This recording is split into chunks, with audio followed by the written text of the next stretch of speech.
হয় আজি যথেষ্ট সুখী আপোনালোকো আহিছে আজি ষ্টুডেণ্টছখিনি আমাৰ স্মাৰ্ট আইজ ফাউণ্ডেশ্যনৰ আজি ৰিজাল্টছখিনি বিষয়েদি মই ফাৰ্ষ্ট ষ্টাৰ্ট কৰিম আমাৰ টোটেল আমাৰ এইটো বৰ্ষত আপোনাৰ 2023 বৰ্ষৰ যোনটো ৰিজাল্ট ওলালে আমাৰ টোটেল 189 ষ্টুডেণ্টছ আমাৰ এনৰোল্ড আছিলে তাৰে ভিতৰত আপোনাৰ 78 ষ্টুডেণ্টছে আপোনাৰ মেইনছ ক্লিয়াৰ কৰিছিলে আৰু তাৰে পৰা আপোনাৰ 40 ষ্টুডেণ্টছে আপোনাৰ এবাৰ আমাৰ চাকৰি পাইছে চ' যদি চাবলৈ যায় আমাৰ এইখিনি একচুৱেলি পচিবল এইটো কাৰণে হৈছে যিহেতু আমাৰ ফেকাল্টি টীমৰ বা আমাৰ মেনেজমেণ্ট টীমৰ এটাই আগৰ পৰা প্ৰতিজ্ঞা থাকে বা এটা আমাৰ নিজকে দিয়া এটা আমাৰ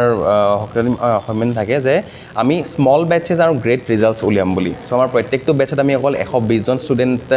আগৰ পৰা যিহেতু আমি সন্মিষ্ট কৰি আহিছোঁ এডমিশ্যন দি আহিছোঁ সেইটোৱে মোৰ এনেকুৱা লাগে যেন সেইটোৱে এই আজিৰ ৰিজাল্টটোত সেইটোৰ বহুত এটা ডাঙৰ এটা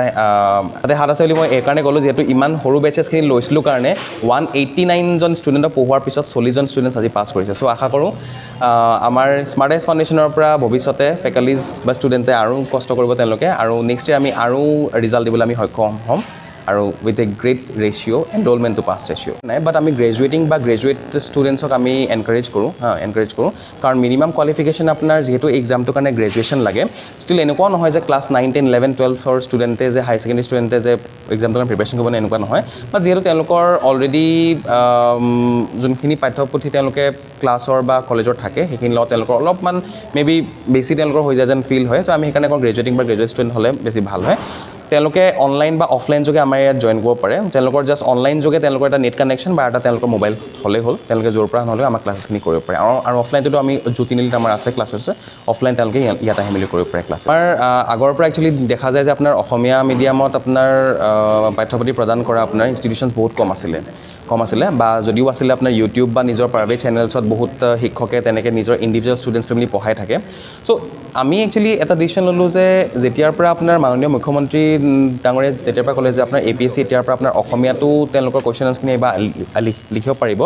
তেতিয়াৰ পৰা আমি একচুৱেলি এটা ডিচিশ্যন লৈছিলোঁ যে আমি অসমীয়া মিডিয়ামটো ভালকৈ আমি এটা ষ্ট্ৰেটেজাইজ এটা ভালকৈ ৰোডমেপ এটা বনাই মেলি ষ্টাৰ্ট কৰিব লাগে চ' আমি যিমানসকল